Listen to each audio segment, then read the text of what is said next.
Salut à tous et bienvenue sur Case. À Milan, le Milan s'est imposé 2-1 sur le terrain de la Samp ce soir. But de Messias à la 6e minute sur passe de Leao. Égalisation de Djuricic de la tête à la 57e sur centre d'Ogelo. Et deuxième but milaniste de Giroud sur penalty à la 67e. À mes côtés ce soir, Feli et Erko. Salut à vous.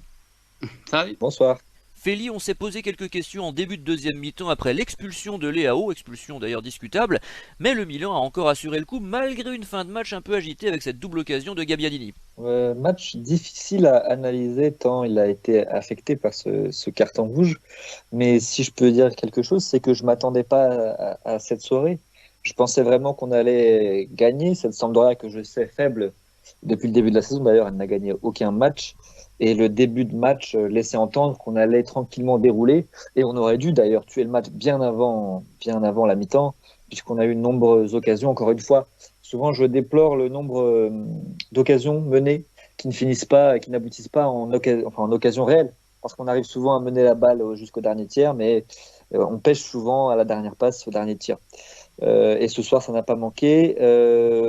Mais comme je l'ai dit, le carton rouge a tout chamboulé. Et la deuxième mi-temps, on l'a vu, ça nous a beaucoup affecté, notamment juste après le carton rouge, où c'est le pire scénario possible s'est avéré. Donc on prend un but directement après, ce qui fait qu'on se fait très rapidement égaliser. Alors on arrive finalement à revenir au score sur une main chanceuse. Euh, donc finalement, on arrive à gagner 3 points importantissimes. Hein. D'ailleurs, quand j'ai regardé un petit peu les matchs d'aujourd'hui, le même scénario concernant l'Inter et Naples, hein, 2 victoires à l'arraché à la 88e, exactement pour les deux. Donc ça m'a fait un peu, ça m'a un peu chagriné de voir ces deux équipes gagner. Et moi, je ne voyais vraiment pas après l'égalisation s'en sortir. Beau Et but de finalement, on a Brozovic trouvé. d'ailleurs, hein. Je sais pas si tu l'as vu, mais très très Oui, beau oui, but. oui. Oui, oui, super passe de Barella, qui n'avait rien fait du match, mais qui là te sort un superbe exploit individuel qui trouve Brozovic. Mais pour en revenir à notre match, voilà, je pensais vraiment pas qu'on allait trouver, puiser les forces pour revenir au score. Et puis le changement de Pioli a fonctionné parce qu'en passant à 3 derrière, on a réussi à se stabiliser un petit peu, ce qui a fait qu'on gardait mieux la balle. Et ensuite, on marque sur corner, enfin, à la suite d'un corner sur un beau penalty de Giroud. Donc, finalement, ce sont 3 points très importants. La manière, disons qu'elle y était en première mi-temps, j'ai pas trop été déçu de la première mi-temps. Je me trouvais assez en jambes, finalement, même s'il y a eu quelques occasions du côté de la Samp. Maintenant, la deuxième mi-temps était compliquée et on peut le comprendre. On a vraiment sué, surtout à un moment à la fin quand la Samp trouve le poteau et puis Mike Maignan fait un double arrêt. Donc c'était un match où on a sué. Et je pensais vraiment pas ça ce soir. Et c'est d'ailleurs dommageable parce qu'on est sur une période où on enchaîne les matchs tous les 3 jours. J'espère que ce sera pas trop dommageable. En sachant que Tonali, lui, ne sort jamais, hein. J'ai vraiment le sentiment là qu'il joue 90 minutes à chaque fois. Erko, on a refusé un but quand même à deux côtés larges, j'imagine que ça a dû te faire bondir ça. Et puis, deuxième réflexion, je sais pas ce que t'en penses, mais c'est encore un match qui se termine après prolongation quasiment. Ces matchs sont interminables, c'est vraiment cette VAR là est vraiment insupportable. Je ne sais pas quel est ton avis sur la question, mais je te donne la parole. Oui, enfin, je parlais, mais voilà, c'est un match qui a plus été terni par des épisodes que par des actions de jeu vraiment concrètes. C'est un peu dommage parce que je trouve que la première mi-temps, bah, c'était un petit peu idéal. On marque assez rapidement, on contrôle un petit peu le match. Donc voilà, on n'était pas vraiment mis en danger par la Samp, mis à part la date de Djuricic. Sinon, voilà, c'était un match qu'on voyait bien qu'on était un peu posé pour se souffler un petit peu aussi par rapport au match de Ligue des Champions qui va arriver mardi ou mercredi, je ne sais plus.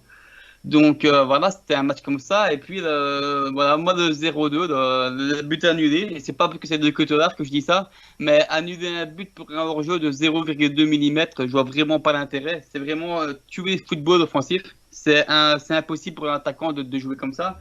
Ça empêche en plus les supporters de pouvoir célébrer un but, parce qu'il sait très bien qu'il y a une chance sur deux qu'il y ait un check du VAR et que voilà, ça va justement casser le rythme du match et de casser un petit peu l'ambiance du match général.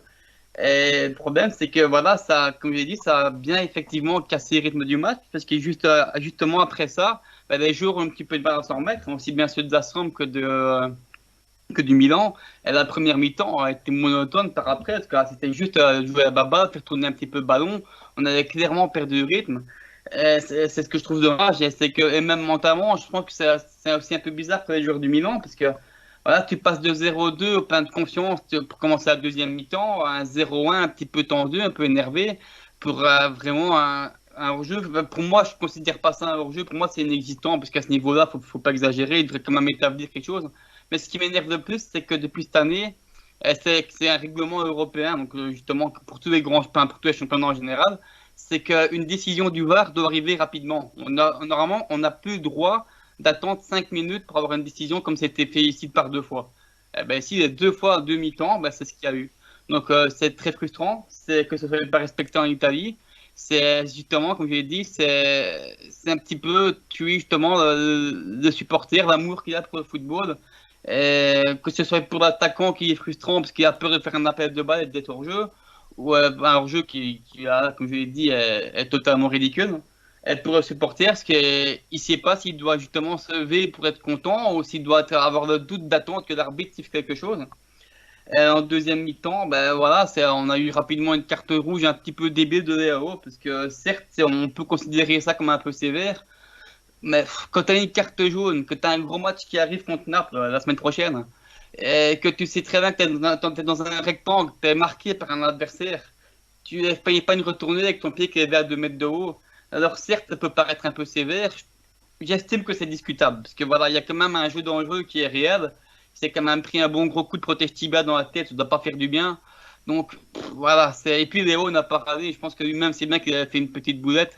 Donc voilà, c'est un petit peu frustrant encore ce manque de jugeote à ce niveau-là, puisque c'est un carton rouge qui va nous mettre mal, parce qu'on n'est même pas sûr que Rebic sera présent la semaine prochaine. On ne sait pas avec qui on va jouer à gauche, et quand on sait bien que Léo, dans ce genre de match, c'est surtout un des joueurs qui peut justement nous amener la petite exploit individuelle, mais voilà, c'est un handicap. Donc maintenant, on pourra dire qu'il sera peut-être plus frais pour jouer avec des champions, parce qu'il y a une mi-temps en moins. Bah, on va voir ça d'un côté positif.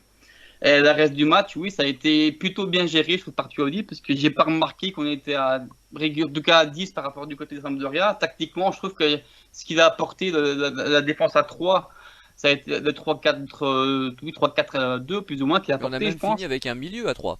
Avec un milieu à 3, oui. Donc je trouve que, voilà, même dans les mouvements, dans les reconversions défensives ou offensives, je trouve franchement, on n'a pas remarqué une grosse différence par rapport à la Samp.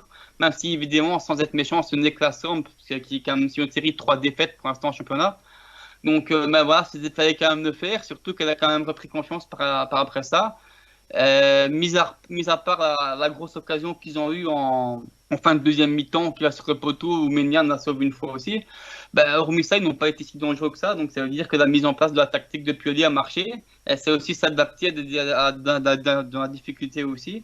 Et justement, revenir quand la Sampdoria est revenu au score et quand ils étaient justement en supériorité numérique, ben, réagir de cette façon, je trouve que faut quand même le faire. Ça prouve que le mental il est toujours là et que c'est voilà comment dire, l'effet Pioli ne s'essouffle pas, et c'est sûrement une de ses grosses qualités, c'est d'avoir justement inculqué un mental aux joueurs, une mentalité de guerrier, et d'avoir des joueurs évidemment qui sont bien évidemment réceptifs à ça. Mais voilà, c'est le genre de match qui font plaisir à gagner, parce qu'on souffre pendant toute la deuxième mi-temps, on est frustré par des décisions arbitrales qui ont été en notre défaveur, et malgré ça on gagne. Donc voilà, pour moi c'est une belle fin de match en tout cas.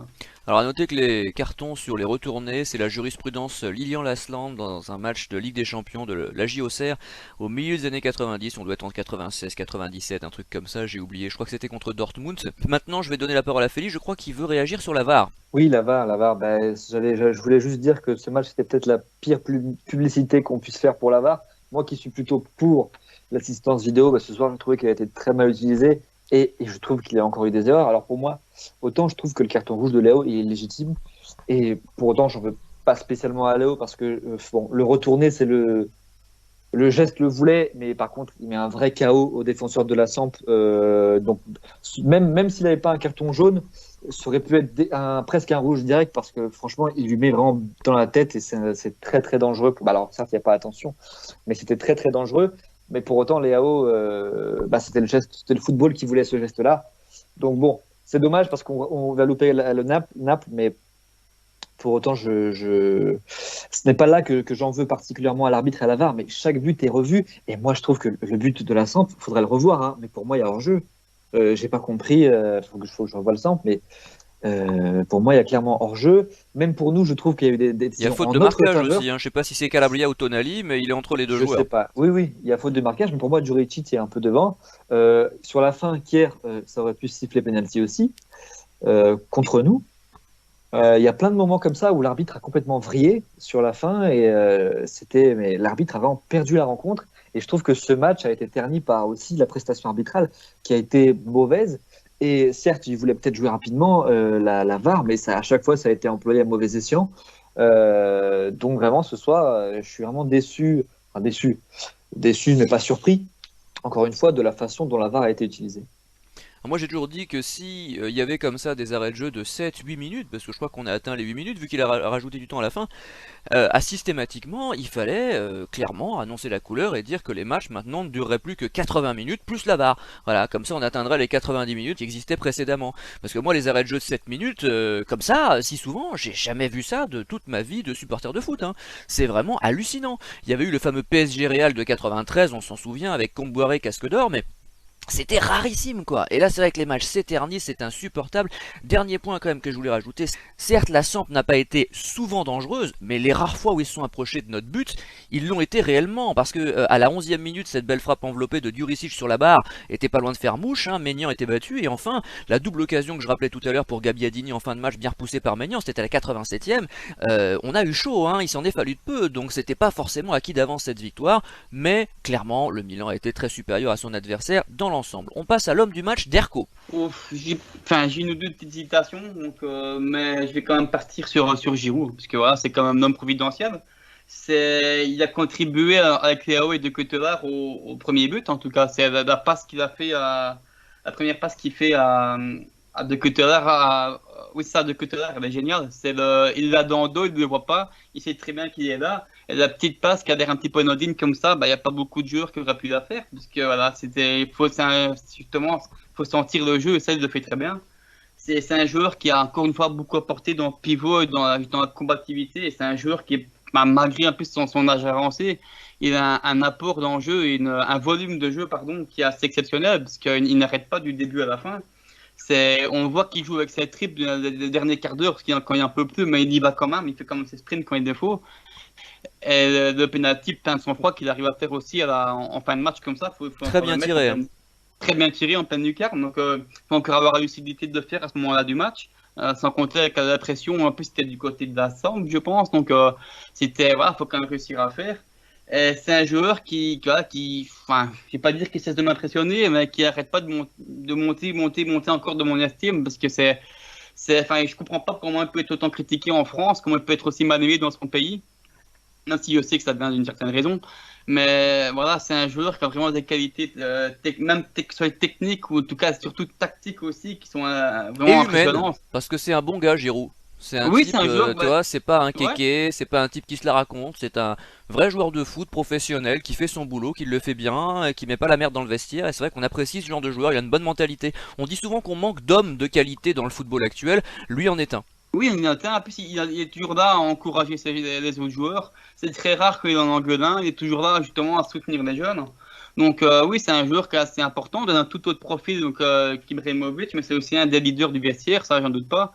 Et c'est comme tu dis, c'est un joueur à l'ancienne, puisque c'est un joueur, en dehors, il fait ses matchs, il fait son entraînement, puis il vit sa vie de famille, t'en entends pas parler.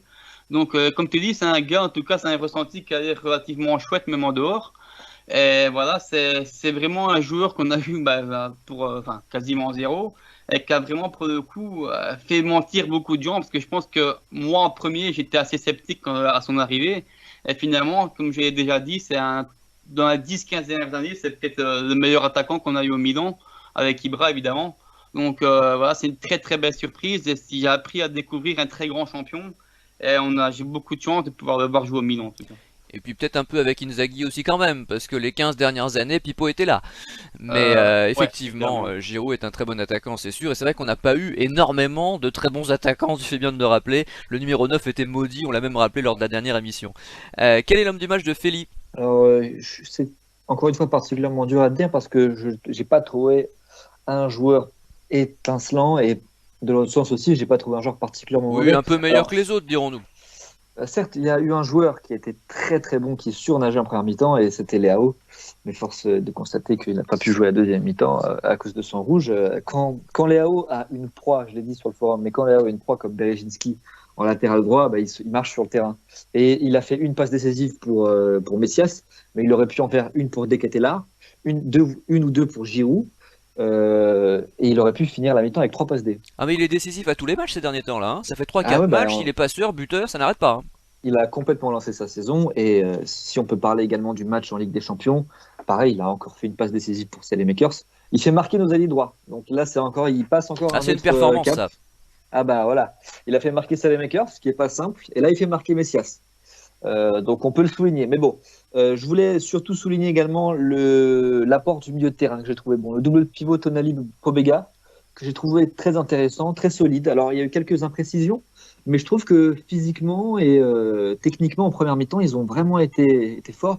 Et en deuxième mi-temps aussi, ils ont tous les deux fait du bien dans les récupérations. Alors j'ai trouvé, enfin tous les deux étaient cramés à la fin du match, hein, et Pobega est sorti d'ailleurs. Et Tonali, sur la fin, il n'en pouvait plus. Ça fait depuis quelques temps que le pauvre Sandro, il se tape, comme tu l'as dit, tous les matchs. Mais c'était vraiment de bon augure. Et je suis content du match de Pobega qui monte tout doucement en puissance. Ouais, ce sont ses premiers matchs, il a très peu joué finalement, mais soit il entre, il avait démarré titulaire aussi l'autre jour, je sais plus contre qui, c'est sa deuxième titularisation en Serie A. Et puis c'est plutôt pas mal pour quelqu'un qui vient d'arriver et dont on attend surtout qu'il s'affirme au fil des mois, quoi, hein. C'est pas les premiers matchs qu'on va le voir étincelant, mais bon, c'est sûr qu'il a un gros physique, on le sait. J'ai hâte de voir sa palette technique à l'œuvre côté milanais. Moi, ce que j'aime côté milaniste plutôt, ce que j'aime chez Tonali de plus en plus, c'est il ose les transversales, il ose les passes en profondeur, ce qu'il n'osait pas lors de sa première saison notamment. Et j'ai toujours dit que j'adorais quand il se projetait vers l'avant. Et là, en première intention, parfois, il réussit à trouver des ouvertures intéressantes. Techniquement, on sait qu'il est souvent très juste, donc ça c'est vraiment positif. On sent que mentalement il est là, qu'il est en train également de prendre du galon. Ça c'est très intéressant pour la suite. Et quelle est ta déception, Erko? Bah, j'ai deux petites déceptions en tout cas. C'est la première, bah, c'est un joueur que j'avais pas envie de citer, mais je vais devoir le faire parce que j'ai pas le choix. Mais depuis le début de saison, je trouve que Calabria est pas vraiment dedans défensivement. Quand c'est en phase de possession adverse, donc dans notre camp, ça va, mais sur la phase de contre-attaque, je trouve que de moins de joueurs qui est un petit peu plus rapide, bah, automatiquement, il se fait souvent avoir. Je le trouve pas rassurant d'un point de vue défensif. Alors certes, il n'a pas été catastrophique aujourd'hui, il a été plutôt correct. Mais quand c'est le niveau qu'il a, le niveau qu'il peut avoir, c'est quand même un peu frustrant de voir à ce niveau-là. Ça peut arriver d'être dedans, il a peut-être besoin d'un peu plus de temps pour retrouver son niveau. Alors là, je l'ai dit, il n'est pas ultra mauvais non plus, non, loin de Et là. je suis Mais assez voilà. d'accord avec toi, mais les commentateurs pensaient le contraire. Alors t'as peut-être pas vu le match sur beIN Sport, mais Philippe Genin et Greg Paisley avaient l'air de dire qu'il avait fait un super match, ce qui n'était pas du tout mon avis d'ailleurs, hein. Donc comme quoi les avis sont partagés. Bah non, pour moi, un super match, non, c'est totalement exagéré parce qu'il n'y a rien qui ne le justifie. Mais c'est surtout, c'est plus quelques approximations. Il a apporté des belles choses aussi dans des combinaisons, même des beaux longs ballons. Bah, derrière, après, je trouve qu'il a vraiment beaucoup, il y a eu quelques approximations défensives qui Bah, sur nous. le but déjà. Bah, sur le but des gens, bah, oui, parce que je pense que c'est lui, parce que Tonali tenait celui qui était juste derrière lui. Parce qu'il était pris en sandwich, il était pris entre deux. Donc je pense qu'en tout cas, c'est évidemment Calabria qui était un petit peu loin, qui tenait personne. De toute façon, on sait que son jeu de tête n'est pas extraordinaire, hein. Non, mais ça n'empêche pas d'avoir un placement. Bien sûr, Moi, non, mais il voilà, est inexcusable, mais c'est pas la première fois qu'on le voit se faire prendre de la tête, c'est ça que je veux dire. Ah non, clairement pas, non. Et ici, j'ai l'impression, comme souvent sur les longs ballons, tout je fais plus souvent avoir. Donc voilà, c'est juste à revoir. Maintenant, il va y avoir une concurrence intéressante avec. Enfin, il y avait déjà Florenzi avant, tu me diras, avec Dest qui va aussi pousser un petit peu. Donc ce serait bien de mettre un petit peu sur de bon, justement, pour lui faire un petit peu montrer que la concurrence, elle est bien présente. Et d'un point de vue, deuxième point, encore une fois, négatif, c'est beaucoup, parce que là, c'est pas du tout le cas. Mais c'est un petit peu caoutchouc, puis un ou deux matchs aussi, là, quelques petites approximations. C'est bon ici, d'accord, il n'a pas joué de son meilleur côté parce qu'il généralement il est plus axe droit. Mais bon, vu que Pierre était là, il a dû reprendre un autre poste. Mais voilà, c'est quelques petites relances courtes qui n'ont pas été très bonnes, un petit peu douteuses, et un ou deux placements aussi qui n'ont pas été exceptionnels. Encore une fois, c'est un petit peu extrapolé parce qu'il est loin d'avoir été mauvais, il a encore fait un bon match aujourd'hui. Mais quand on sait les matchs quasiment parfaits qui nous sortaient depuis plusieurs mois, voilà, c'est aussi bien de souligner que pour l'instant, dire qu'il y a une baisse de niveau, c'est marrant de dire ça, parce qu'il y a une baisse de niveau et être bon quand même, voilà, ça prouve quand même le grand talent qu'on a. Mais voilà, il est un petit peu moins bon que d'habitude, c'est peut-être un petit peu dedans, mais voilà, ça va certainement revenir, je n'ai aucun doute. mais c'était juste pour le souligner, quoi. Feli. Je vais revenir sur Calabria et Kalulu d'abord. Moi, moi, je suis pas d'accord avec vous. Je trouve que Calabria a fait plutôt un bon match. Alors, c'était pas exceptionnel, mais par rapport à ce qui s'est pris en Ligue des Champions mardi, pardon. C'était beaucoup moins mauvais. Ça, c'est sûr. C'est pas comparable à mercredi. Voilà. Moi, je le trouve plutôt solide et même le but. Alors, le but, moi, je suis pas sûr que c'est Calabria sur le joueur et disons que le but, on le prend un petit peu suite à la désorganisation, suite à l'expulsion de Leao. Donc je ne sais pas si on peut l'imputer à vraiment un joueur ou à l'organisation défensive qui était un peu perdue. Donc moi, Calabria, je ne l'ai pas trouvé si mauvais pour une fois, et surtout par rapport à ce qu'il a fait mardi. Et même Kalulu, alors Kalulu, il a aussi je dirais, une circonstance atténuante, c'est que c'est son premier match avec nous en centrale gauche, et c'est pas du tout les mêmes repères pour faire les relances. Donc ça explique aussi ces approximations techniques. Et moi, je vais parler d'un troisième joueur que j'ai pas trouvé excellent aujourd'hui, alors que je le trouve très très bon depuis le début de la saison. C'est Théo Hernandez, qui je trouve a fait pas mal de pertes de balles, dont on connaît qu'il peut les faire, mais qu'il n'avait pas beaucoup fait cette saison. Et là, il a commencé à en faire de plus en plus. Il avait déjà commencé à les faire en Ligue des Champions également. Et là, ce soir, ça s'est répété à plusieurs reprises. Alors lui aussi, on peut y trouver une circonstance atténuante. C'est un des joueurs également qui ne sort jamais. Donc qui joue depuis le début de la saison. Je pense qu'il a joué 90 minutes à chaque match. Je pense que c'est le joueur qui a joué le plus d'ailleurs. Donc on peut aussi lui excuser ça. Alors on sait que le français est un train, mais bon, à un moment donné, ça reste un homme, et forcément, au bout d'un moment, quand on perd en endurance, quand on commence à être fatigué, on perd en lucidité. Et je pense aussi que Théo le subit également. Erko, quel est ton joueur bonus, celui dont tu n'as pas encore parlé? Un joueur que je défends un petit peu depuis le début de saison, parce qu'il a été un petit peu critiqué pour son soi-disant mauvais jeu au pied, c'est Pobega, qui effectivement, je ne vais pas parler de Tonali, parce qu'on connaît très bien ses qualités, on sait que c'est un excellent joueur, mais je trouve qu'aujourd'hui, il est un petit peu surnagé en première mi-temps. Je trouve que c'est peut-être le milieu de terrain qu'on a plus vu. Je trouve qu'il a, que ce soit dans la récupération, dans l'impact physique, il fait un grand bien, parce que je trouve que c'est un joueur qui a un très bon apport tactique, qui est évidemment pas le même profil qu'un Benacer quand il joue avec Tonali, mais qui donne peut-être qui libère peut-être un petit peu plus Tonali pour pouvoir jouer plus haut, avoir plus de solidité derrière. Et même ses relance, je trouve qu'elles ont été très bonnes. Il aurait pu avoir une assist. Il a fait deux, trois longues transversales qui ont été assez justes.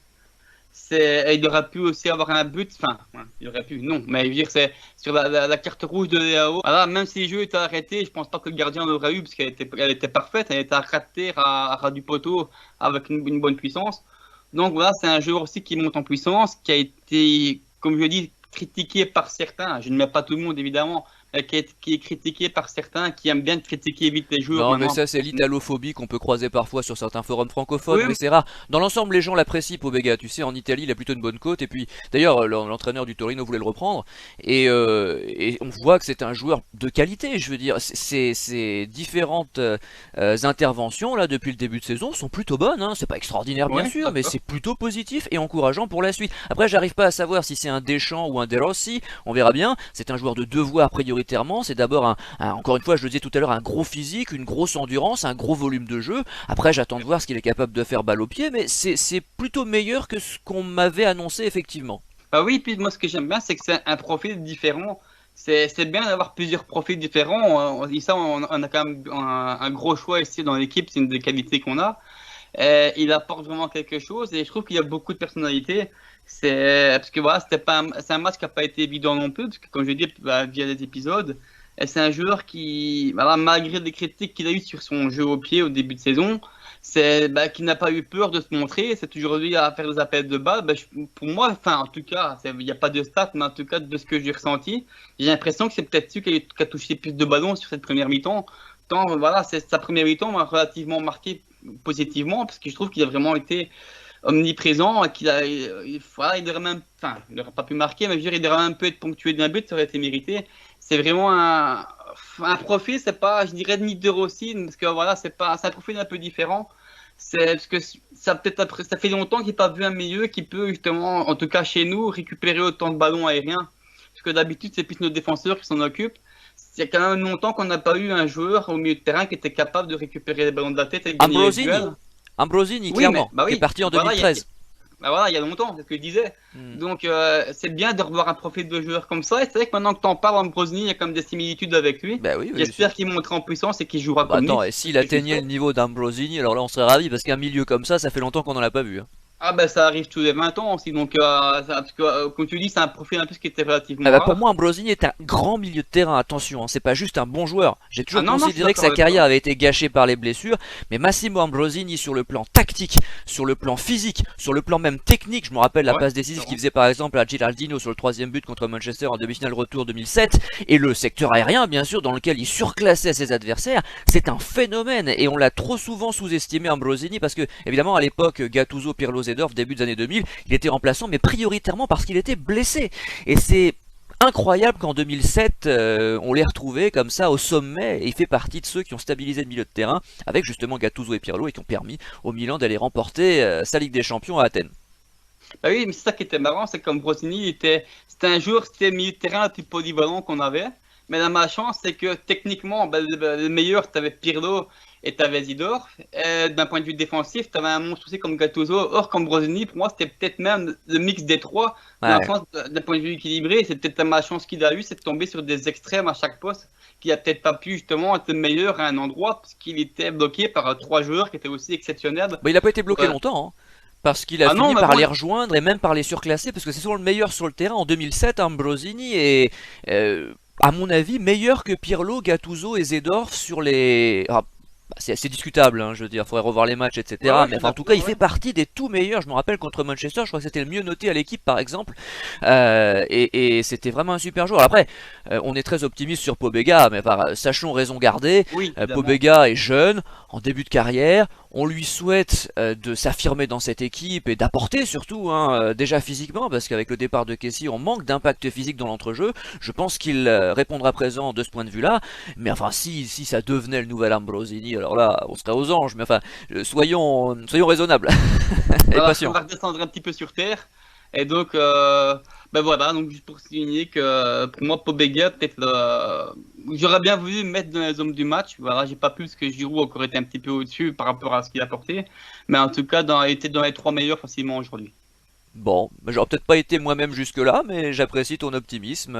Donnons la parole à Feli. Moi, j'ai envie de parler de nos deux blondinés naturels. Tu veux dire qu'il n'y a pas de teinture? C'est pas Oui, peroxydé, voilà, c'est de ça que tu parles, d'accord, ouais. exactement. Je parle de ceux qui n'ont pas de teinture.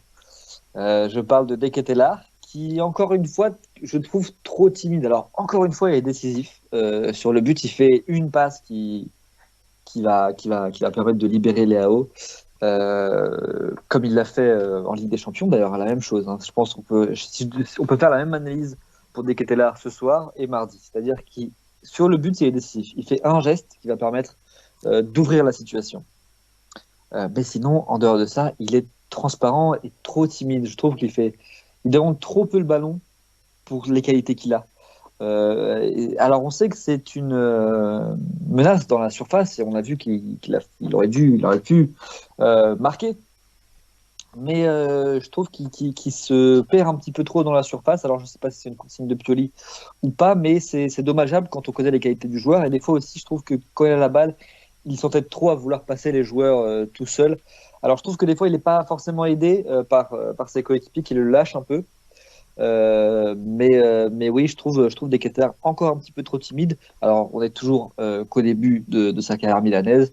Il aura le temps de s'imposer. Au Oui, moins, mais oui, il est très jeune, et puis on a oui, bien vu avec Tonali, Leao et d'autres, et Kaloulou par exemple, qu'il bien fallait sûr, du bien temps, sûr. on sait qu'il a du talent. Bah oui, donc je trouve qu'un peu timide, c'est pas bon terme, parce que je pense il se cache pas.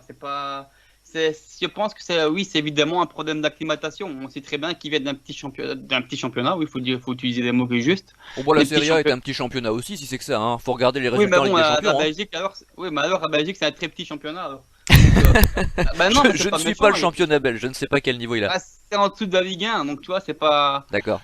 c'est pas fabuleux évidemment. Et puis bon, ça reste quand même aussi un grand saut par rapport à la Serie A. Il y a peu de temps qu'il est là, hein. Il y a même pas un mois qu'il est arrivé aussi, donc faut pas l'oublier non plus. Par Mais rapport à oui. l'avant, il a été rapidement mis dans le bain. Et il est arrivé dans une période où c'est pas forcément le plus beau Milan non plus. Et ce que je remarque souvent, c'est que là, on peut dire aussi qu'il prend pas forcément la bonne décision, parce que des fois il pourrait un petit peu garder le ballon. Mais le problème, c'est que je trouve qu'il n'y a pas beaucoup de mouvement devant lui. C'est aussi un joueur qu'on voit qui fait souvent la bonne passe, la passe qui paraît simple. Il arrive à voir des choses, comme j'ai déjà dit, que beaucoup de joueurs ne voient pas. Et il a vraiment un jeu qui peut être tourné vers l'avant. C'est aussi pour ça que des fois il a tenté des dribbles, qu'il a un petit peu perdu le ballon. Mais je trouve que ça manque cruellement de mouvement Ah mais devant. Hercou il voudrait Salemaker et Origi devant pour faire du mouvement, j'en suis sûr. Non, bah, pas forcément, non. Un trio mais... belge là, ce serait formidable ça. je préférerais au moins un duo italien et un belge à la rigueur pour équilibrer. Mais non, c'est pas ça, c'est que c'est même pas pour citer un joueur ou d'autre. Parce que voilà, Messias n'a pas été spécialement mauvais aujourd'hui, je trouve, même sans son but. Mais voilà, je trouve que on a par moment un petit peu un jeu, qu'on est dans le dur, on a un petit peu un jeu stéréotypé et que les adversaires arrivent un petit peu à voir. Et justement, c'est un petit peu ce manque de mouvement, ce manque d'envie de vouloir faire un mouvement qui changera. C'est un petit peu ce qui fait défaut et c'est aussi ça qu'il va devoir s'adapter. Mais voilà, les grosses qualités, on voit qu'il les a. Je trouve qu'il a quand même aussi un jeu sur le pressing adverse qui est aussi assez important parce que généralement, quand on sort, même quand on a l'impression qu'on n'a pas vu, ben, on voit quand même qu'il y a une différence quand il n'est plus là. Donc je pense qu'un impact est là, un impact qui n'est pas encore forcément visible, ça je suis totalement d'accord. Mais quand on voit les qualités qu'il a, parce qu'il le démontre quand même par une passe ou d'autre, par-ci par-là, ou un geste technique qu'il va arriver à faire, on voit que c'est un joueur qui sort clairement du lot. Et comme je l'ai dit, en temps normal, c'est un joueur qui aurait commencé tout doucement, parce que voilà, à intégrer dans une équipe comme ça. Mais le problème, c'est que la concurrence, elle est moins bonne, parce que la concurrence, c'est Diaz qui est sorti de son meilleur match en début de saison, qui après part à son niveau normal. Et Donc, Adli qu'on ne voit pas. Et a dit qu'on ne voit pas, ce qui est, je trouve dommage, parce que c'est un petit peu frustrant, parce que au vu de sa pré-saison, je pense qu'il mériterait plus de temps de jeu que Diaz, mais bon, ça c'est encore on en reviendra peut-être après. Mais oui, voilà, faudra aussi justement un joueur comme ça, normalement il doit apprendre, en plus c'est le poste, le poste clé, c'est peut-être, on a une des seules équipes à jouer encore avec un vrai meneur de jeu à l'ancienne que Pioli veut absolument intégrer. Et c'est un poste justement où ça te demande de plus d'intelligence et tu dois absolument connaître les mouvements de tous tes coéquipiers, savoir où ils sont, les trouver facilement les yeux fermés. Et c'est impossible de faire après un mois sans adaptation. Mais oui, Donc, patience, patience, ça voilà, viendra, moi je suis pas inquiet. oui, non, je pense que allez, on commencera à avoir le meilleur de Cutler, en tout cas, du point de vue intégration, à mon avis, après, enfin, peut-être pas après la trêve, mais en tout cas à partir de janvier, en tout cas, parce qu'après la Coupe du Monde qui a encore tout niqué, donc c'est encore un autre Oh débat. bah ça va Hercou, on a un langage coloré ce soir. Ouais, ouais. Mais Moi j'ai hâte à la Coupe du Monde. Je sais que vous n'allez pas suivre ça parce que c'est au Qatar, et je suis contre évidemment l'attribution de la Coupe du Monde au Qatar, etc. Mais moi je vous l'ai déjà dit, voir ces nations jouer l'une contre l'autre, là je trouve ça formidable. Mais bon, c'est une parenthèse. oui, c'est au Qatar et c'est en janvier, donc on dérègle tout pour un championnat qui a beaucoup Oui, d'argent. oui, je suis d'accord Voilà. avec toi là-dessus. Mais voilà, donc je pense comme je l'ai dit, je sais très bien qu'il est apprécié même par les supporters, donc ce n'est pas du tout pour le défendre que je dis ça. Mais je pense qu'on commencera à avoir le meilleur de lui plus ou moins après janvier quand la Coupe du Monde sera passée, quoi. Donc voilà, il y a pas de doute à avoir qu'il va devenir un titulaire indiscutable rapidement. Et il faut juste lui laisser encore un petit peu de temps, quoi. Mais je trouve que malgré ça, je trouve qu'il y a un apport justement dans l'équipe qui est pas mauvais, même si c'est vrai qu'il est un petit peu, on va dire, transparent en utilisant les termes ainsi. Mais malgré qu'il soit un petit peu transparent justement dans la distribution, je trouve que dans l'effort tactique, il est quand même présent et que sa présence n'est pas. Bah, comment dire, si Pioli préfère quand même à Diaz ou à 10, c'est qu'il y a quand même une raison, c'est qu'il apporte quand même malgré qu'il n'est pas encore bien intégré, quoi. Bien, on va passer au mot de la fin, puis je vais en profiter pour demander à Feli, je sais pas si tu voulais parler de la Ligue des Champions, mais je voulais te poser une petite question. Comment juges-tu finalement ce match nul obtenu en Allemagne cette semaine? J'allais en parler justement, mais est-ce que je peux juste revenir sur mes blondinés? Mais bien sûr, bien sûr, bien sûr, c'est très libre le mot de la fin, tu sais. Moi, je rejoins sur Deketelar. Je trouve aussi qu'il se débrouillerait mieux, peut-être mieux avec un attaquant qui prendrait plus la profondeur. On le verra plus tard. Bon, je voulais aussi parler du retour de Kier, blondinet numéro 2. Ce soir, je trouve, a été très très bon, a bien marqué Caputo, et ça fait plaisir de le revoir à un niveau. Bon, ça reste la Samp, mais ça reste quand même le niveau professionnel. Donc ça fait quand même plaisir de le revoir avec ses longues transversales et son charisme dans la défense. Concernant le match de mardi, on peut dire qu'on a quand même pris une petite claque parce qu'on s'est rendu compte que l'intensité n'est pas la même. Même si on joue contre un club autrichien, on voit qu'en Europe, ce n'est pas comme en Italie et que les clubs jouent beaucoup plus haut. Alors nous, disons qu'on est peut-être l'équipe italienne la plus européenne, mais justement contre Salzbourg, on est tombé un petit peu contre une sorte de miroir. On a vu en fait ce que subissaient nos adversaires avec un pressing très très agaçant qui nous a peiné, qui nous a même coûté un but. Ou d'ailleurs, on a vu que la moindre erreur est décisif en Ligue des Champions parce que Benacer fait une erreur, Kalulu fait une erreur et on prend ce but. La prestation n'a pas été extrêmement encourageante, alors même qu'à la fin on aurait pu faire un hold-up et gagner 2-1 puisque Leao encore lui tape le poteau. Mais il faudra quand même hausser le niveau, je pense, en Ligue des Champions. Alors c'est pas forcément évident quand on joue tous les 3 jours et quand on voit à quel point nos joueurs commencent à être cuits physiquement.